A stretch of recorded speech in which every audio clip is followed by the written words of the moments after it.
नमस्कार, मी अश्विनी. तुम्हा सगळ्यांचं अगदी मनापासून स्वागत करते अश्विनीच डायरीमध्ये. तर आज आहे शनिवार, तारीख आहे 10 आणि वाजत आले 11:15. हे सगळं ह्यासाठी सांगते की मी कधी कधी व्लॉग खूप लेट टाकते. जसं की आता गेल्या वेळेचा जो व्लॉग होता तो 8-10 दिवसापूर्वींचा होता.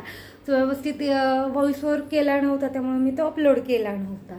तर मग असं होतं माझं की मी लेट वगैरे टाकते, तर असं नको वाटायला की अरे हे तर आत्ताचं वाटत नाहीये, कारण फरक पडत जातो माणसात थोडाफार. त्यामुळे तर हो. आणि आज आम्हाला जायचंय दवाखान्यात.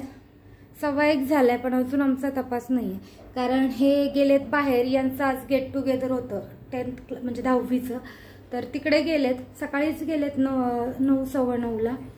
तर बोलले होते की 2-2:30 वाजेपर्यंत येतो. तर मी फोन केला की आवरून ठेवात. म्हटलं ठीक आहे चालेल. तर आज दवाखान्यात यासाठी जायचंय की आज आहे माझं ॲनिमल स्कॅन. खरं तर स्कॅन मी म्हणजे आपली जी ती सोनोग्राफी असते ना, ती मला वाटतं कधी केली, 6 तारखेलाच केली. आम्हाला 7 तारखेला करायला सांगितली होती, पण यांना 6 तारखेला वेळ होता. तर 6 तारखेला मी ते करून आलेत. आता फक्त हॉस्पिटलमध्ये जाऊन ते सगळे रिपोर्ट्स वगैरे दाखवायचे. तर पाहूयात काय होतं, केव्हा येतात. आणि हॉस्पिटलमध्ये 2-2:30ला म्हणजे 3-3:15 वाजणार आहेत जायला, मला माहिती आहे. पण तोपर्यंत मॅडम असायला हव्या हॉस्पिटलमध्ये, नाहीतर मग यांना सुट्टीच घ्यावी लागेल. पुन्हा सुट्टी व्हायला नको म्हणून खरं तर आम्ही आज जातो, कारण शनिवारची यांना 2nd आणि 4th सॅटर्डे यांना ऑफ असतो. त्यामुळे मग शक्यतो आम्ही तेव्हाच जातो. आणि डॉक्टरला हे सांगितलं की एक 2-4 दिवस मागे पुढे होत जाईल, त्याही ओके बोललेल्या आहेत. तर ह्या सगळ्या गोष्टी आहेत. आणि नवन्य इथे ना, हे बघ हे असं खेळते. ही काय करते आजकाल, तिचे जे छोटे कपडे आहेत ना ते सगळे काढते कपाटातून आणि त्या बाहुल्यांना वगैरे घालत बसते. रोजचाच खेळ झालाय तिचा हा. तर हे आहे. तर म्हटलं आता यांचा फोन केव्हाही येईल, त्याच्या आधी आम्ही दोघी जेवून घेतो. तर जेवणात ना मी बनवलंय ही लाल माठची भाजी बनवली आणि हे मिरच्या मला फार आवडतात तळलेल्या. ह्या वरण आणि भात बनवलं. अगदी सिंपलच जेवण ठेवलंय, कारण चपाती वगैरे करणार होते, पण आम्ही दोघी फारशा एवढ्या आवडीने चपाती खात नाही जेवढ्या आवडीने आम्ही दोघी भात खातो. तर म्हटलं मग हेच ठीक आहे. त्यामुळे आता आधी आम्ही जेवून घेतो आणि त्यानंतर पाहूयात हे किती वाजता येतात, म्हणजे तसं आम्हाला दवाखान्यात जाता येईल. खूप सुंदर.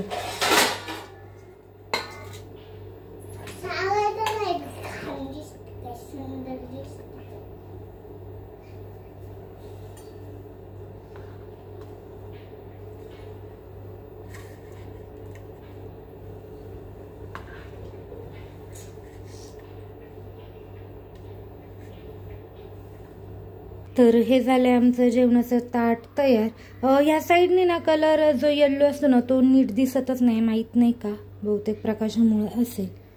तर हे असं आमचं साधं सिंपल जेवण आहे, ज्यात मी वरण भात आणि तूप पण टाकून घेतले आणि मिक्स करून दिले, म्हणजे नवन्याला खाता येईल आणि मी मिक्स करून घेतले. तर इथे आम्हाला ना 3:30 वाजले होते हॉस्पिटलमध्ये जायला. तर मी नवन्या आणि हे लवकर आले होते 3 वाजता, पण आम्हाला म्हणजे निघुस्तोपर्यंत 3:30 झाले. त्यानंतर साधारण आम्ही 4:45 वाजेपर्यंत घरी आलो होतो. आल्यावर जरा वेळ बसलो. नंतर ना आम्ही जेवलेले भांडेच घासले नव्हते, तर म्हटलं ते घासून घ्यावेत, कारण संध्याकाळी मला काहीच काम नाही आहे नंतर, कारण आमचा प्लॅन ठरला तो बाहेर जायचा. खूप दिवस झाले नवन्याला गार्डनमध्ये वगैरे घेऊन गेलेलो नाही आहोत. तर लास्ट टाइम जेव्हा आम्ही मोमोज खायला तिथे गेलो होतो तेव्हाच म्हणत होती की तिला खेळायचं आहे तिथे म्हणून, पण आम्ही खूप लेट गेलो होतो, कारण आम्हाला फक्त खायला जायचं होतं 8-8:30ला. त्यामुळे त्या दिवशी काही तिला खेळता आलं नाही. तर म्हटलं चला आज वेळ पण आहे आणि वातावरणही छान होतं, म्हणजे फार असं गरम होत नव्हतं. तर म्हटलं चला जाऊयात तिला घेऊन. तर तिकडे जायचा प्लॅन ठरला. आणि मला ना खूप दिवस झाले दाबेली खायची होती. इथे एक जवळ मिळते, ती खूप छान असते, म्हणजे जशी मला चिंचवडला मिळते ना अगदी तशी मिळते. पण त्यांनी नेमकी बनवायची बंद केली, माहिती नाही कारण. मी आता नेक्स्ट टाइम गेले की त्यांना विचारणार आहे का नाही करत आहे. तर मला कच्ची दाबेली खायची होती, तर मी तिथे पाहिली होती की एक ठीक मिळते, कारण एकदा नवन्याने तिथे वडापाव खाल्ला होता तेव्हा मी तिथे टेस्ट केली होती. तर म्हटलं चला म्हणजे माझी कच्ची दाबेली ही खाऊन होईल. तर आधी खरं फक्त खायलाच जायचं होतं, तर म्हटलं फक्त खायलाच जाण्यापेक्षा मग नवन्याला खेळायलाही घेऊन जाऊयात. आणि मग हे बोलले की ठीक आहे मी मोमोज खाणार आहे, मग यांना ते कुरकुरीत मोमोज फार आवडतात. तर म्हटलं ठीक आहे मग सगळेच बाहेर खाणार आहेत तर रात्री काही बनवायलाच नको. जेवढे भांडे आहेत ते घासून घेतले, किचन ओटा आणि गॅसही लगेच क्लीन करून ठेवला, कारण रात्री आल्यावर काही करायची इच्छा राहत नाही. आणि हो, मी दवाखान्यात जाऊन आले, जे रिपोर्ट आहेत त्या मॅडमला दाखवलेत तर सगळं अगदी मस्त आहेत. त्या बोलल्या बाळाची वाढही छान आहे, बाकी काही प्रॉब्लेम नाही आहे, सगळं अगदी मस्त आहे. फक्त मला चालायला सांगितलं आहे आणि सगळं काही खायला सांगितलं आहे. त्यांना माझ्या चेहऱ्यावर काहीतरी व्हाईट स्पॉट्स दिसले वाटतं, तर ते बोलले तू सगळ्या भाज्या खात नाही आहे का? पण मी सगळ्या भाज्या खाते. खरं तर मी जेवढं बाहेर खाते ना तेवढंच घरी प्रत्येक भाज्या वेगवेगळ्या बनवून खात असते. तर म्हटलं नाही सगळं खातं. तर त्यांनी फळं आणि सगळ्या भाज्या मला कंपल्सरी रोज खायला लावल्यात आणि फळंही तेवढे इन्क्लूड करायला लावलेत. म्हटलं ठीक आहे चालेल, काही हरकत नाही, बाकी सगळं अगदी छान आहेत म्हटल्या, फक्त आता माझ्या खाण्यावर आणि व्यायामावर सगळं आहे. म्हटलं ठीक आहे चालेल, करेल मी ते. तर तेही ऐकून फार बरं वाटलं की सगळं अगदी मस्त आहे. कारण थायरॉईडचे रिपोर्ट मॅडमला दाखवायचे राहिले होते, तेही दाखवले, तेही अगदी नॉर्मल आहे. मला थोडंसं आहे बाउंड्री लाईनवर, पण त्या बोलल्या काही हरकत नाही, ठीक आहे सगळं. तर मग पूर्ण रिलीफ भेटला, कारण ही जी स्कॅन असतं हेही अगदी महत्त्वाचं असतं. त्यामुळे आता म्हणजे पूर्ण म्हणजे जवळपास 70 ते 80% पूर्ण रिलीफ झालं. त्याचे 20% ते थोडंफार डिलिव्हरी होईपर्यंत राहतंच.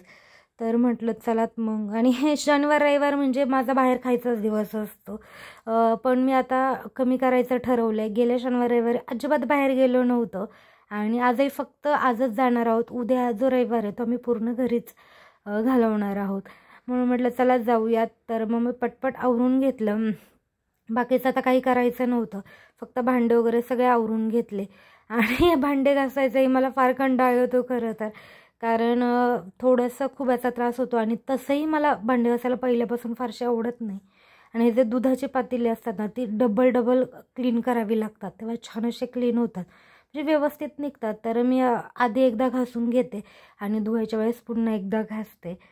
तर माझे भांडेही व्यवस्थित असे आवरून झाले. मग मी सगळे भांडे वगैरे घासून धुवून घेतले. त्याच्यानंतर जे बेसिन आपलं जे सिंक आहे ना ते देखील क्लीन करून घेत असते मी रोज रात्री. तर म्हटलं आता रात्री काही बनवायचं नाही आहे तर आत्ताच सगळं क्लीन करून घेऊयात, किचन ओटा गॅस वगैरे सगळं आवरून वगैरे. मग आम्ही बाहेर जायला निघालो. तर त्यातही नवनयना फार कधी कधी त्रास देते, अजिबात लवकर आवरत नाही. तिला खूप म्हणजे सध्या तर फार हट्टी झाली, खूप ओरडायला लावते. पाहूयात आता कसं होईल ते. मग तिचं पटाफट आवरलं आणि त्यानंतर आम्ही गेलो गार्डनमध्ये. तिथे गेल्या गेल्या मॅडम ज्या खुश असतात ना, खूप खुश असते. असं तिला खेळायला भेटलं ना मोकळं, ही अगदी मजेत असते आणि बरं वाटतं खरं तर ते पाहून. तर ते तिथे ना काही जे रॅबिट, त्यानंतर लव्ह बर्ड्स आणि डक्स ठेवलेले आहेत त्यांनी पिंजऱ्यात. तर ते दाखवायला छान वाटतं मुलांना, पण ना मला फार विचित्र वाटतं. एकदा त्यांना त्या पिंजऱ्यात बंद केलेलं असतं, त्यात छोटे छोटे मुलं इतकं टॉर्चर करतात त्यांना. खरं तर आईवडिलांची ही जबाबदारी आहे, त्यांनी ते लांबूनच दाखवले पाहिजे.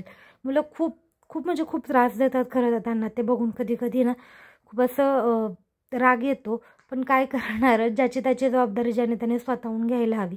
मी नवन्याला या गोष्टी नेहमी लांबूनच दाखवते, तिथे आहे म्हणून. तर ती लांबून ते पाहत होती. ते पाहिल्यानंतर आम्ही तिथून आत गेलो. तिला रॅबिटला बघून ती खुश झाली होती आणि लव्ह बर्ड्स बघून देखील. डकला बघून एवढं काही तिने रिॲक्शन दिलं नाही. आणि हे तिला आठवलं की आपण इथे आलो होतो ना. म्हटलं हो आलो होतो. आता गेल्यावर तिची लगेचच फरमाईश चालू झाली. ती म्हणजे तिला ह्या ट्रेनमध्ये बसायचं होतं. तिला त्या ट्रेन, ते छोट्या ज्या गाड्या वगैरे असतात ना त्यात बसायला फार आवडतं. तर ट्रेन बघून एवढी खुश झाली होती की मला बसायचं आहे म्हणून. मग आम्ही तिला बसायला घेऊन गेलो. तर तिथे बसल्यावर वगैरे दरवेळेस त्याचं जेव्हा आपण तिकीट वगैरे काढतो ना, तर अजून नवन्या छोटी, तर तिच्यासोबत कोणाला ना तर कोणाला बसावंच लागतं. तर तिच्यासोबत अशा ट्रेनमध्ये बसायची ड्युटी ना ती माझी असते नेहमी. पण यावेळेस मी बसले नाही. मी यांना म्हटलं की तुम्ही बसात, कारण ते थोडंफार हलतं ना, तर नको म्हटलं तर.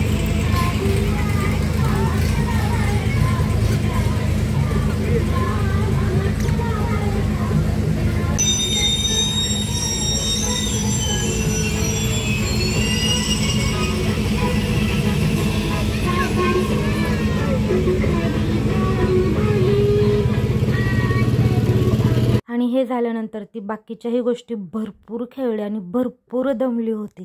तिथं सगळं खेळून झाल्यावर निघताना आम्ही बाहेरच बऱ्याचशा गोष्टी खाल्ल्या आणि त्यानंतर घरी आलो. मस्त असा दिवस गेला. तर आता महिन्यातनं एकदा तरी तिला असं घेऊन गेलं पाहिजे. हे